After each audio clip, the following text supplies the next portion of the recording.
तर पुणे काँग्रेसची यादी आज जाहीर होण्याची शक्यता आहे। अगदी थोड्याच वेळात काँग्रेस आणि शरद पवार गटाची बैठक होणार आहे। शरद पवार गटाकडनं वंदना चव्हाण, अंकुश काकडे आणि काँग्रेसच्या शहराध्यक्ष अरविंद शिंदे यांची भेट घेतली जाणार आहे आणि त्यानंतर ही महत्त्वाची यादी समोर येईल असं कळतंय। अर्थातच उमेदवारांचं जे धाबे दणाणले, कारण कोणाचं नाव नेमकं इथे लागणार, कोणाची वर्णी लागणार या संदर्भात अजूनही कोणतीही स्पष्टता झालेली नाहीये। मात्र आता थोड्याच वेळात काँग्रेस आणि शरद पवार गटाची एक बैठक होईल आणि त्यानंतर एक महत्त्वाची यादी जी आहे, पहिली यादी जी आहे ती सुद्धा जाहीर होईल।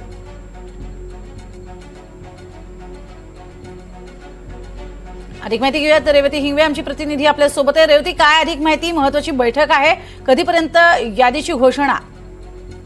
नक्कीच प्रज्ञा, खरं तर आता सगळे आपापल्या परीने तयारीला लागलेले आहेत आणि त्याच अनुषंगाने आता ज्या याद्या नक्की करणं आहे ते अंतिम टप्प्यात आलेलं आहे आणि त्याच पार्श्वभूमीवरती आज काँग्रेस पुण्यातील यादी जाहीर करणार अशी शक्यता खरं तर वर्तवली जात आहे। आता थोड्याच वेळात राष्ट्रवादी काँग्रेस शरद पवार गटाची आणि काँग्रेसची पुन्हा एकदा बैठक होणार आहे।